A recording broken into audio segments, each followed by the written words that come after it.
Halo semuanya, perkenalkan nama saya Gedi Suryuda dengan NIM 241011076, kelas PKK 1 semester 1 dari Prodi Pendidikan Keagamaan Katolik.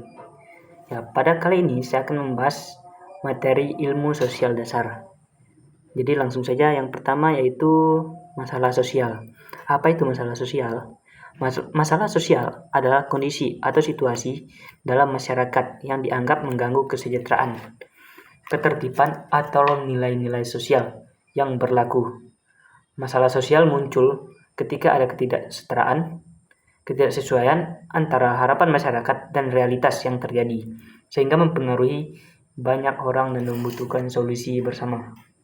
Adapun masalah sosial ada 8 masalah sosial. Yang pertama itu kemiskinan. Kemiskinan adalah kondisi di mana seorang atau kelompok tidak memiliki akses yang cukup terhadap kebutuhan dasar seperti makanan, pakaian, pendidikan, dan kesehatan.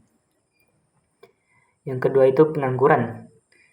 Tingginya angka pengangguran menyebabkan ketidakstabilan ekonomi dan sosial, kurangnya lapangan pekerjaan, rendahnya keterampilan tenaga kerja, dan otomatisasi industri menjadi faktor utama penyebab pengangguran. Yang ketiga ada ketimpangan sosial dan ekonomi. Perbedaan yang mencolok antara kelompok kaya dan miskin menimbulkan ketidakadilan sosial.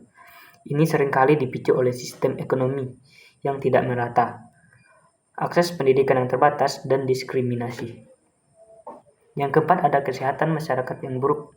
Kurangnya akses terhadap fasilitas kesehatan, gizi buruk, dan penyebaran penyakit menular dapat menurunkan kualitas hidup masyarakat.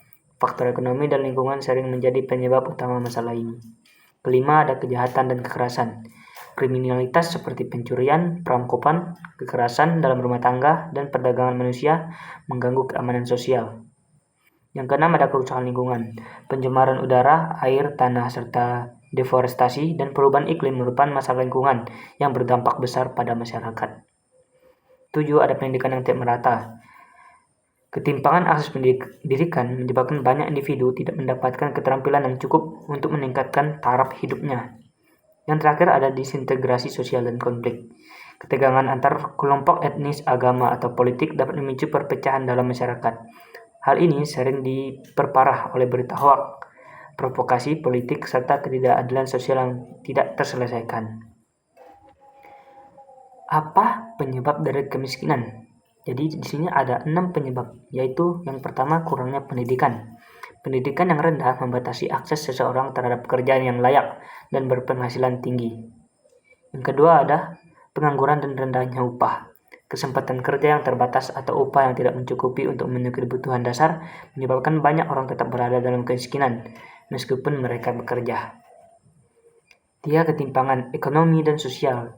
Distribusi kekayaan yang tidak merata membuat sebagian besar sumber daya ekonomi dikuasai oleh segelintir orang, sementara masyarakat luas kesulitan memenuhi kebutuhan dasar mereka.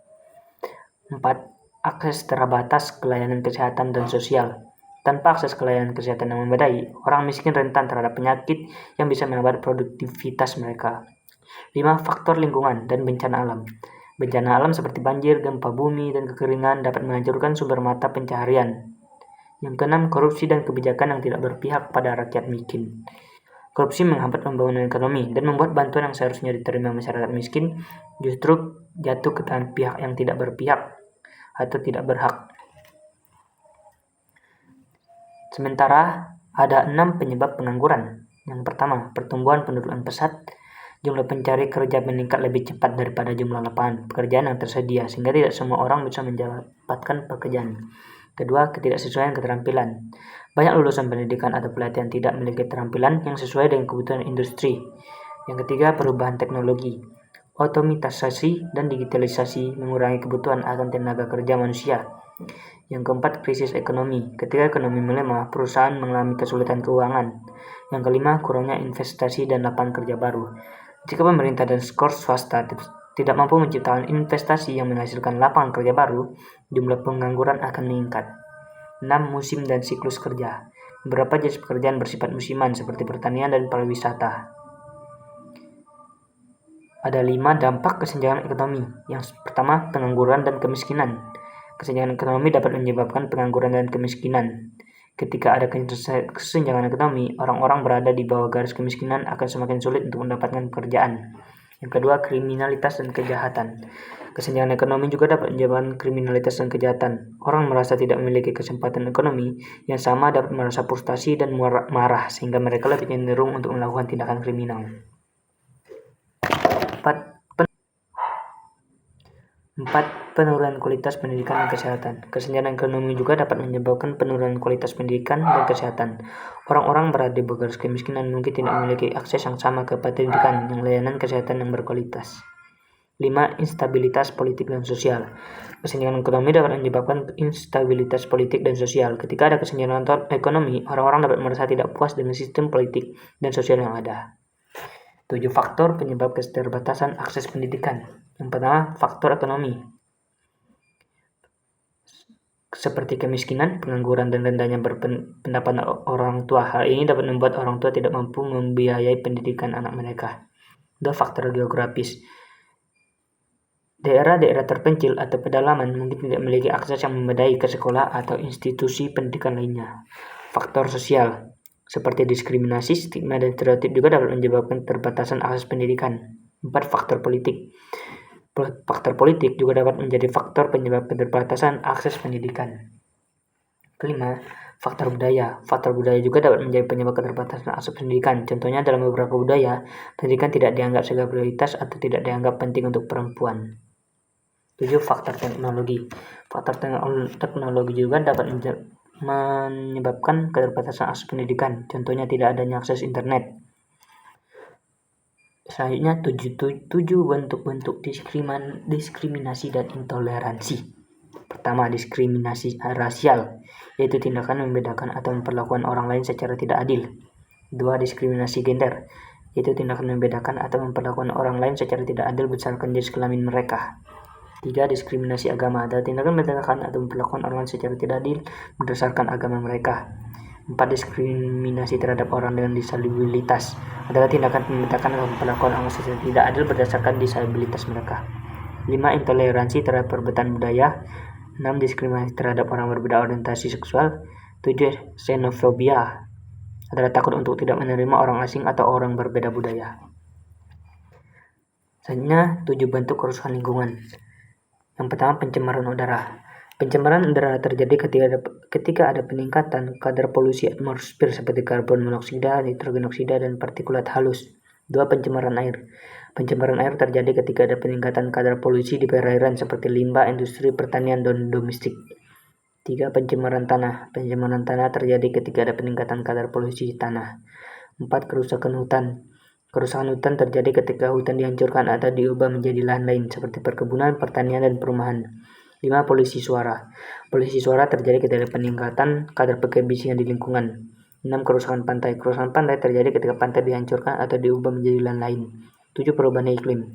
Perubahan iklim terjadi ketika ada perubahan suhu rata-rata global. 9. Bentuk masalah kesehatan. Penyakit infeksi. Penyakit infeksi adalah penyakit yang disebabkan oleh mikroorganisme seperti bakteri, virus, dan jamur.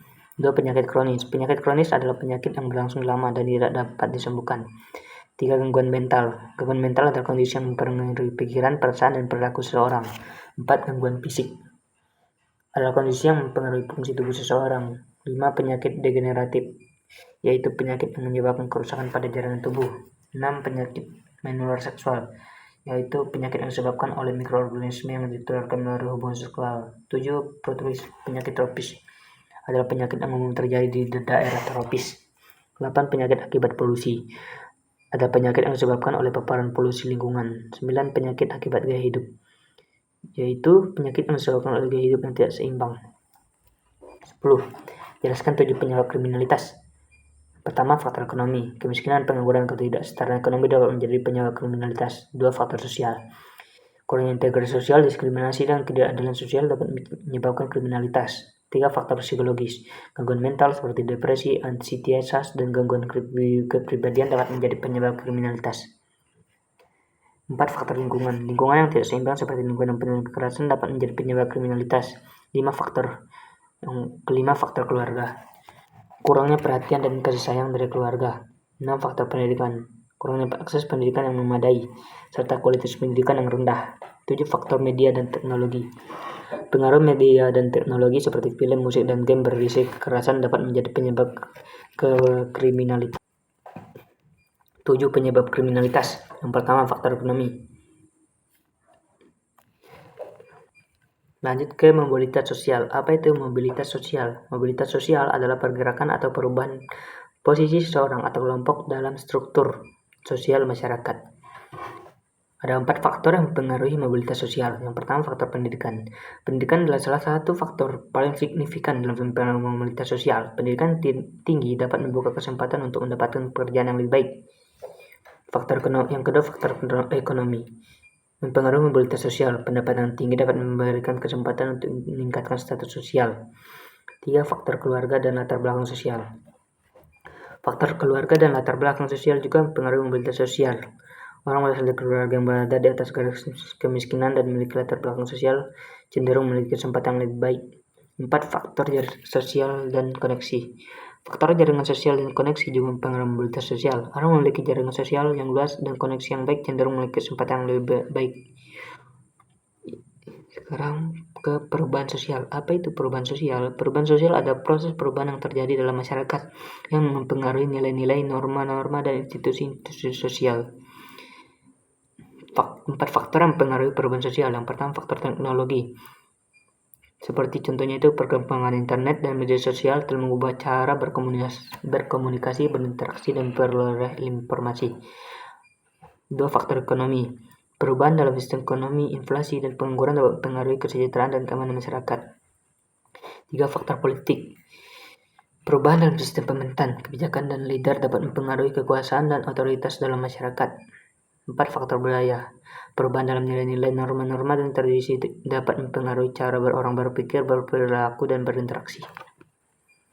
6. Teori perubahan sosial. Yang pertama, teori evolusi sosial, yaitu menyatakan bahwa perubahan sosial terjadi secara bertahap dan berkelanjutan.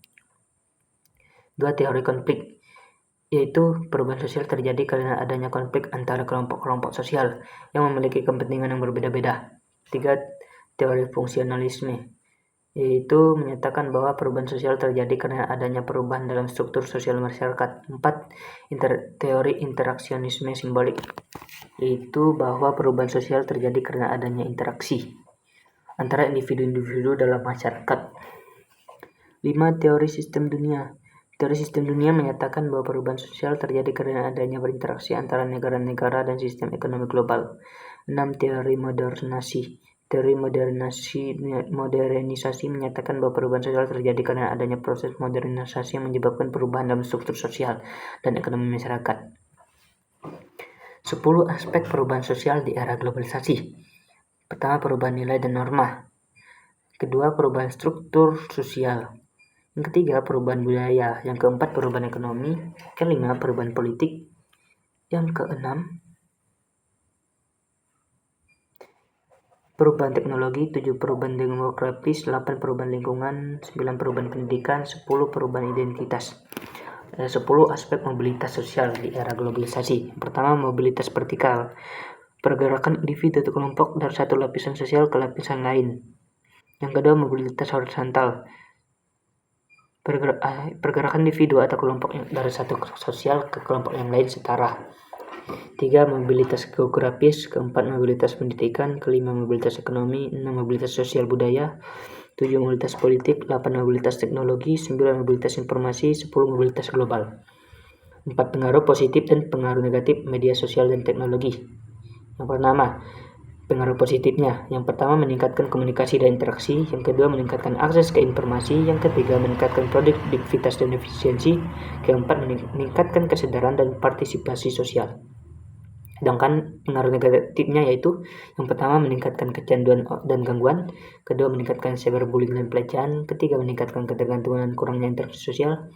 4. Meningkatkan risiko keamanan dan privasi. 6 prinsip utama ajaran sosial Geraja tentang masyarakat. Yang pertama, martabat dan harga diri manusia. Yang kedua, keadilan dan kesetaraan. Yang ketiga, solidaritas dan persatuan. Yang keempat, subsidiaritas. Yang kelima, pelayanan dan pengabdian. Yang keenam, penghormatan terhadap kebudayaan dan tradisi. Yang terakhir yaitu penjelasan abstrak tentang makalah saya. Jadi, pembinaan iman merupakan elemen penting dalam kehidupan umat Katolik yang bergantung pada keberadaan guru agama. Namun, stasi Apan yang berada di bawah naungan Paroki Santo Martinus menghadapi tantangan serius akibat kekurangan guru agama Katolik. Penelitian ini bertujuan menganalisis dampak kekurangan guru agama Katolik terhadap kualitas pembinaan iman umat serta mengeksplorasi solusi strategis yang dapat diterapkan. Melalui metode deskriptif kualitatif, penelitian ini mengidentifikasi bahwa kekurangan guru agama berdampak negatif pada berbagai aspek kehidupan umat, mulai dari minimnya pemahaman iman anak dan remaja, berkurangnya partisipasi umat dalam kegiatan gereja, hingga lemahnya regenerasi iman. Untuk mengatasi permasalahan ini, beberapa solusi strategis yang diusulkan antara lain adalah pelatihan insentif bagi tokoh awam, pemanfaatan teknologi digital, untuk pembelajaran jarak jauh, peningkatan insentif bagi guru agama, serta kolaborasi dengan lembaga pendidikan Kristen dan organisasi eksternal. Dengan penerapan solusi ini, diharapkan pembinaan iman umat di stasi Apan dapat berjalan lebih baik dan berkelanjutan, serta mampu menghadapi tantangan modernisasi dan sekularisasi. Ya baik teman-teman, sekian materi tentang ilmu sosial dasar saya pada hari ini. Saya ucapkan terima kasih.